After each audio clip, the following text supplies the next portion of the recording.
Deus sorriu quando disse haja luz? Será que Deus chorou quando viu Jesus na cruz? Bom dia, meus queridos amigos e irmãos em Cristo, mais um dia! Me entreguei. Será que Deus sorriu também? E claro, aos sons do cantor e pastor Fernando Iglesias. Levíticos capítulo 7. Eu não sei. Os anjos sabem coisas com as quais eu nem sonhei. Do Monte Sinai, Deus dá leis para Moisés repassar para o povo.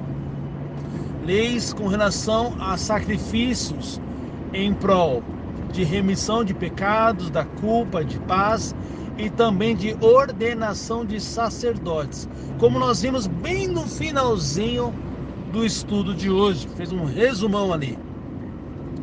É muita oferta, né? Vocês estão vendo aí que é sacrifícios atrás de sacrifícios, ofertas atrás de ofertas, e tem pontos que se repetem, né? Não tocar em nada imundo, não comer gordura e também não comer sangue, não tomar sangue, ou não comer carne mal passada, né? Carne sangrando. A Bíblia vai repetir isso várias vezes. Deus que criou o ser humano sabe o que é melhor para o organismo, né? Quando você consome algo cru, mal passado, você está exposto a dezenas, centenas, talvez milhares de bactérias. E então é por esse motivo, esses e outros motivos, né? Primeiro que o seu corpo é templo do Espírito Santo. Vale lembrar que Deus permitiu que o ser humano se alimentasse de carne após o dilúvio. Por quê? Porque não haveria tempo de plantar e colher para se alimentar. Então Deus, na sua infinita sabedoria, antes mesmo de começar o dilúvio, já ordenou que dos animais puros que iriam entrar na arca fosse 7 pares, 7 casais dos animais puros. Já dos animais impuros que entraram na arca lá antes do dilúvio, na arca de Noé, foram apenas um par, um casal apenas. E aí podemos refletir, né? Vamos imaginar que Noé comesse carne de porco, que não é verdade. Noé e a sua família faziam a vontade de Deus e não se alimentavam de nada imundo. A carne de porco é imunda. Mas vamos apenas imaginar que eles comessem carne de porco. Bom, se foi só um casal, um par de porcos, né? O macho e a fêmea, que entraram na arca, se Noé com a sua família comesse apenas o porco, deixasse a porca viva, a porca por si só iria se reproduzir? Com certeza não. Ela morreria e não haveria mais porcos no dia de hoje, porque seria extinto, né? Porque só um par entrou, só um casal, só um macho e fêmea entraram na arca. Não apenas o porco, mas todos os animais impuros. Todos os animais impuros só entraram um macho e uma fêmea na arca. E se porventura Noé comesse, Noé e a sua família, hoje essa espécie de animal estaria extinta, porque não iria se reproduzir sozinho. Ah, então come só a porca, deixa o porco vivo, por exemplo, ao contrário, né? Também não existiria mais. Mas Noé não comia nada imundo. E é claro que o foco do estudo de hoje é falar das ofertas de sacrifícios em prol do pecado, da culpa, né? De paz e da ordenação de sacerdotes. Mas vale refletir um pouquinho mais quando a Bíblia fala para não tocar nada impuro, não comer nada impuro, não comer nada sangrando, não é? Nós estamos estudando aqui, já estudamos o livro de Gênesis, já estudamos o livro de Êxodo, agora Levíticos capítulo 7.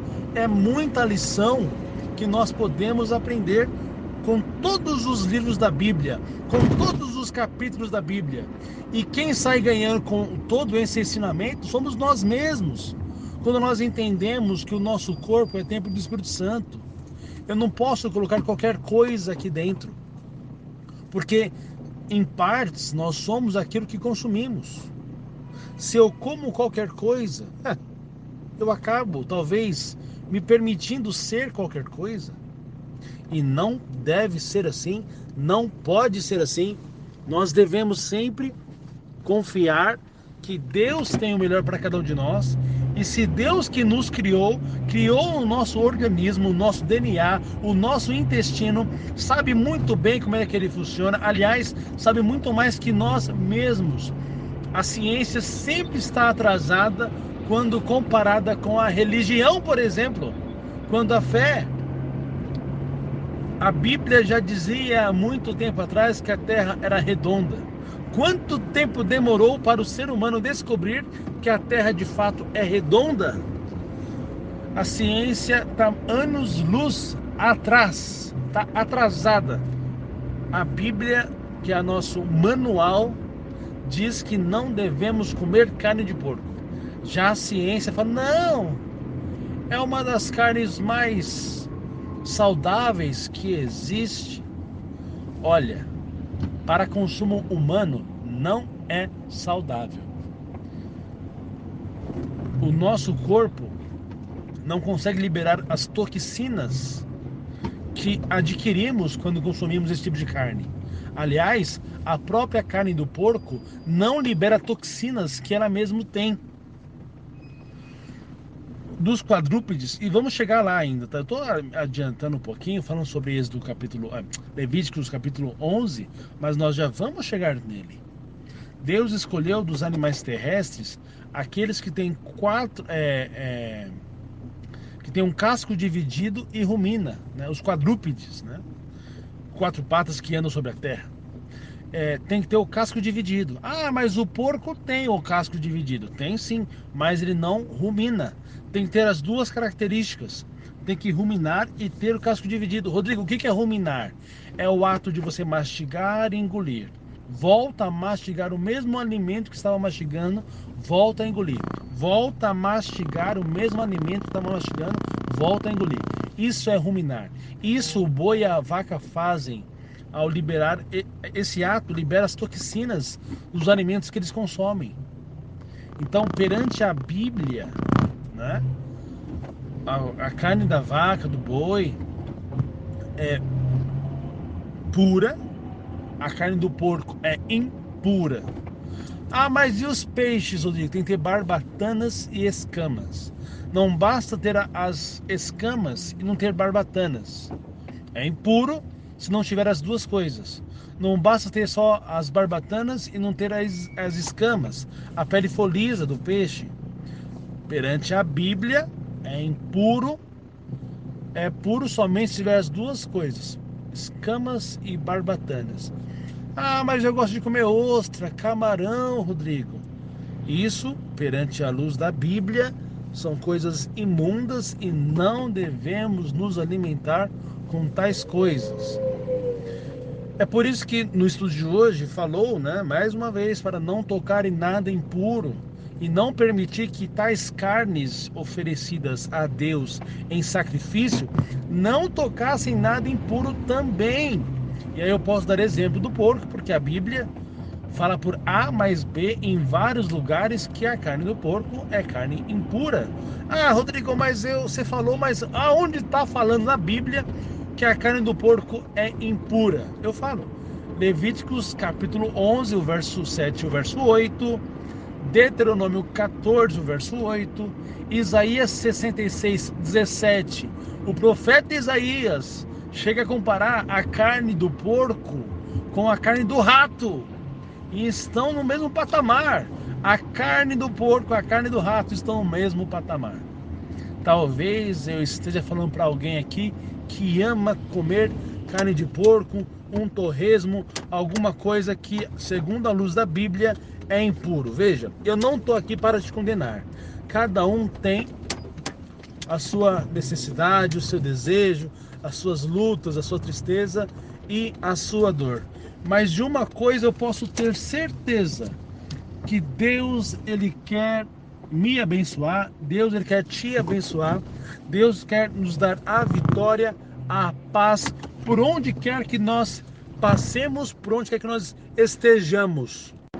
É lógico que cada pessoa tem a sua luta, tem a sua dor, e assim, quando nós olhamos para a Bíblia, nós vemos muito mais argumentos para não comer carne de porco do que para comer. Isaías 65, Isaías 66, vem dizendo vários textos bíblicos, por exemplo, se eu não estiver enganado, Isaías 66, verso 5, de pessoas lá no tempo do passado, pessoas pagãs, que tinham esse hábito de comer carne de porco. É claro que tem muitas pessoas boas e honestas, sinceras, que procuram ser fiéis a Deus, que ainda comem carne de porco. Talvez Deus esteja falando para alguém que come carne de porco e não vê problema nenhum nisso. Querido, querida, meus queridos irmãos, vale ressaltar aquilo que a Bíblia apresenta como assim diz o Senhor. E é isso que precisa ficar na nossa mente, no nosso coração. Aquilo que fazemos ao Senhor, será que nós temos feito aquilo que agrada a Deus? Será que aquilo que nós estamos fazendo na nossa vida, o que estamos pensando, falando, fazendo, usando, consumindo, tem agradado ao Senhor nosso Deus? Ah, mas Rodrigo, então quer dizer que Jesus me ama menos só porque eu como carne de porco? Não, eu nunca disse isso e eu nunca vou dizer isso. Até porque Deus ama muito cada um de nós. Deus ama o pecador. Do contrário, Jesus nem teria vindo para nos salvar, nos redimir do próprio pecado. Então Jesus nos ama tanto, nos ama tanto, nos ama tanto, que Ele deixou esse livro inspirado, a Bíblia, sua palavra, para que possa fazer mudança nas nossas vidas. O maior beneficiado quando você para de comer coisas imundas é você mesmo, não é? É você que vai ter mais condicionamento físico, mais disposição, mais saúde, mais vida. Coloca aí na internet aí, o jogador de futebol que morreu após consumir carne de porco. Ah, mas a carne estava mal passada. Ué, você vai correr o risco de estar mal ou bem passada a carne do porco, que nem devemos nem tocar conforme a luz da Bíblia?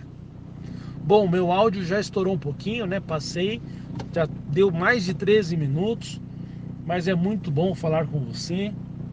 Nós vamos continuar ainda esse estudo, o livro de Levíticos, falando sobre as ofertas que deveriam ser feitas conforme Deus instruiu Moisés.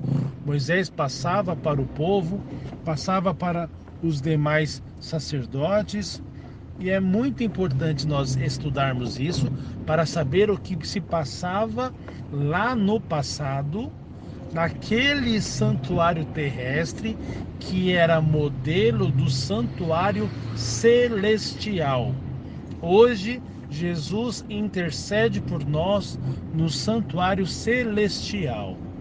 Quando ele sair do santuário celestial, a porta da graça vai estar fechada. Não haverá mais como alguém se salvar ou se perder. Por quê? Porque no livro já vai estar escrito, tanto no livro da vida quanto no livro da morte. O meu maior desejo é que o meu nome, todos os meus familiares, amigos e todos vocês, todas as suas famílias e amigos, estejamos todos gravados com os nossos nomes no livro da vida, para que lá no céu, quando Jesus voltar, possamos nos encontrar e falar de como foi maravilhoso, né? Estudar a palavra de Deus à distância. Só que agora, lá no céu, nós vamos poder estar juntos, reunidos, meditando, ouvindo da boca do nosso Salvador como foi que ele fez a luz. Olha, eu falei e foi assim, ó, surgiu dessa forma. Perguntar para os anjos: olha, anjos, como é que vocês viram isso? Como é que foi para vocês ver esse poder imenso de um Deus amoroso, de um Deus sábio, de um Deus inteligente, um ser sendo criado à imagem de Deus através do moldar no pó. Deus nos moldou no pó, nos soprou nas narinas o fôlego da vida e nós passamos a ser uma alma vivente. Ah, meus queridos irmãos, muito em breve nós vamos nos encontrar nos céus na volta de Jesus. Continuemos firmes, procurando fazer a vontade de Deus. Continuemos firmes no propósito de buscar a vontade do Pai para a nossa vida. Muito obrigado a você que me permite entrar na sua casa, no seu trabalho, no seu carro ou aonde quer que você esteja me ouvindo nesse momento. Que Deus, em sua infinita graça, abençoe a todos. Bom dia! Ser Deus é ser um pai que foi traído pelos filhos, é dar a salvação a quem deseja se perder. Eu sei o que é ser homem, o que é ser anjo e ser Deus, mas de todas essas coisas, a mais difícil é ser Deus.